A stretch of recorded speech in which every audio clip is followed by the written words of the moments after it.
I just got the plane here in Texas, and what greets me on my inbox?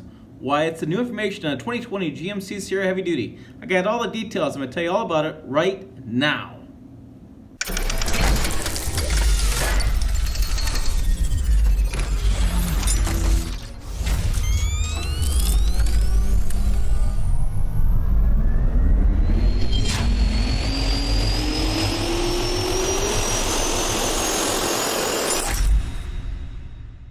Hello, it's Tim Esterdahl, Pickup Truck Plus SUV Talk. My passion is pickups and SUVs, and here I am at the Houston Auto Show getting ready to go to Gala tonight, and there's information coming out GMC Sierra. So hope you don't mind, in the hotel room here at the Zaza Hotel in Houston, and I'm going to tell you all about the new truck, so here we go. The new 2020 GMC Sierra Heavy Duty is bigger, stronger, and smarter, according to GM. They're really playing up the fact it's got greater trailering capability with technology. This is really interesting. So looking at the press release, looking at the materials, their focus is going to be on trailering. They're going to talk about having a confident trailering experience with the premium interiors and the bold new design of the exterior. So let's kind of go through these. I'm going to kind of back up the press release a little bit and chop these things up and kind of go through things that matter to me first, and then we'll get into what GM really wants to push out here in the GMC Sierra 2020 Heavy Duty. So looking at a few of the starting points for me would be the fact that it's going to have a new 10-speed Allison transmission. This is going to be combined with a 6.6-liter turbo diesel Duramax. They're shooting for 445 horsepower and 910 foot-pounds of torque. So they're not going to chase the 1,000 foot-pounds that the Ram 3500 has put out. They're also planning on a new gasoline engine. They haven't released details yet. There's details, new gas engine, and more trailering capabilities will be announced shortly. My theory here is they're still working out the details on what it's going to produce as far as horsepower and torque. But there's also not a whole lot of drive to get this information out right away because there is that delay we talked about in last week's video. I'll put a link above about the EPA being closed. And so EPA being closed, they can announce the gasoline engine stats anyways. They just got to wait for the EPA certification to come through. With that said, let's get back into a few of the details. First of all, there's going to be an AT4 heavy duty. This is going to be the similar what the AT4 was with the 1500. This is no surprise. When they launched AT4 brand, or AT4 trim in last year in Detroit, they talked a lot about the fact it's going to be throughout their lineup. So the AT4, you're going to have it. It's going to be off-road suspension, Rancho shocks, skid plates, the Eden locking rear differential. That's G80, been around for a long time. 18-inch wheels with Michelin all-terrain tires, 20-inch wheels available. The traction select system with specific off-road mode, hill descent control, and hill start assist. And the 15-inch diagonal head-up display with off-road inclinometer. That 15-inch diagonal head-up display, you can hear me talk a little more about this in a minute, and the HD low surround vision for low-speed views of vehicle surroundings. So they're going to do that. A special stitching, they'll have special kind of badging. It looks pretty cool. So let's get back to the exterior here, and really you can see how big and bold the design is. You can see how the styling. You can see how they're really just next level of their design. You also can see the mirrors. The mirrors are going to be a definite talking point for quite a while. They have a really interesting shape to them. They're designed to be on the door and to drop down a little bit so you have a better view from the inside of the cab, from the seating position. There's a higher seating position as well in the truck this year. They can talk about best-in-class front and head and rear and leg room for the front. So compared to the current model the Sierra Heavy Duty has, and this one's going to get really exciting. I'm going to talk a lot about this in upcoming, and I'm going to skip through there's a bunch of things, but I'm going to skip through all of them to get this one. It's 1 inch lower bed lift-in height. So they've dropped the bed an inch, so you can actually hook up a fifth wheel and gooseneck trailer hitching better. That's a big deal. That's a big deal to lots of people. I think that's a huge deal.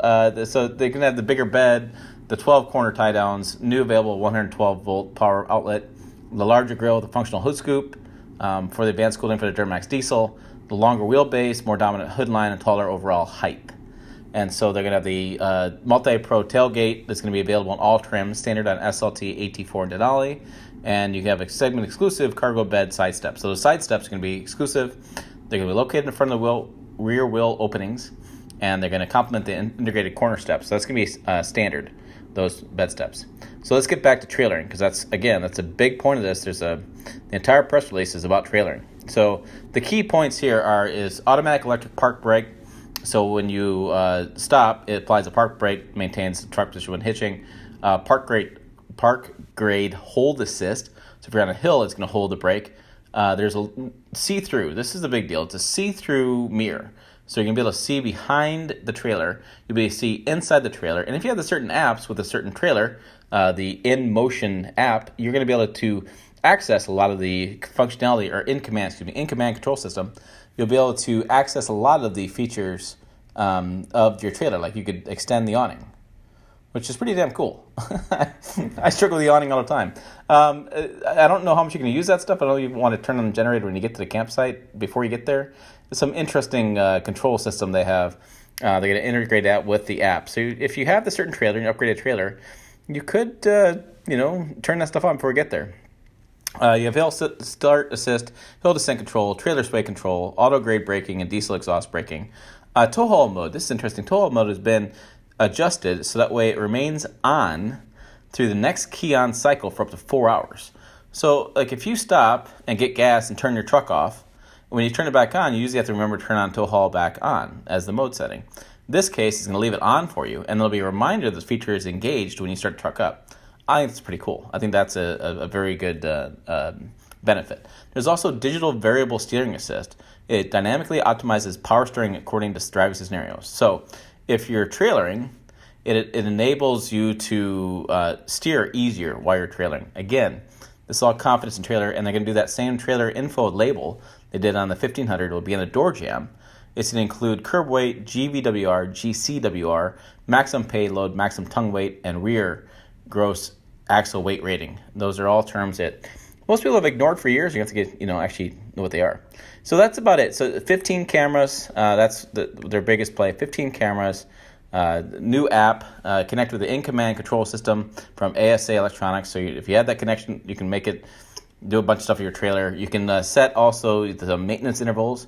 You can see about how long the brakes are going to last, and you can check on the brakes and check on the tires, check on things, stuff like that. So there you go. There's some information on 2020 GMC Sierra Heavy Duty. So make sure you tell me below what you think about it. In my opinion, it's a very conservative move by GMC here.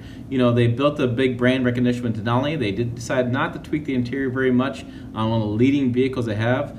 They have decided to eschew big changes to torque. They're not chasing a 1,000 foot-pounds number, not even chasing a 930 number. They're staying right at 910. The 10-speed Allison transmission should make for a smoother shifting experience, although I don't know if it's going to do much for fuel economy. And again, fuel economy is not published in heavy duty, so we don't really know. We have to go to fuely.com to know more about this stuff. Like I said, overall, it's a very conservative. There's things I like about it. I like the side bed steps. I like the 1 inch lower on the bed height. If you follow this channel at all, I have height issues, and getting stuff in the bed is always kind of a concern for me, so I enjoy those features of it. I just wish the interior, they would have done a little bit more to it. I wish they would have done, really gone out there and really went after marketplace in that. I feel like there's a lot of missed opportunity there. So for more Pickup Truck Plus SUV news, make sure you check us out on pickuptrucktalk.com. We're also on Instagram, Facebook, and Twitter. It's Pickup Truck Talk. Type it in, you'll find us. Thanks for watching. Make sure you hit subscribe to follow more of these videos. I got a bunch of travel coming up, new trucks hitting the marketplace. You're going to want to know more. Hit the bell icon, hit subscribe, and follow along. So again, thanks for watching. I'll see you down the road.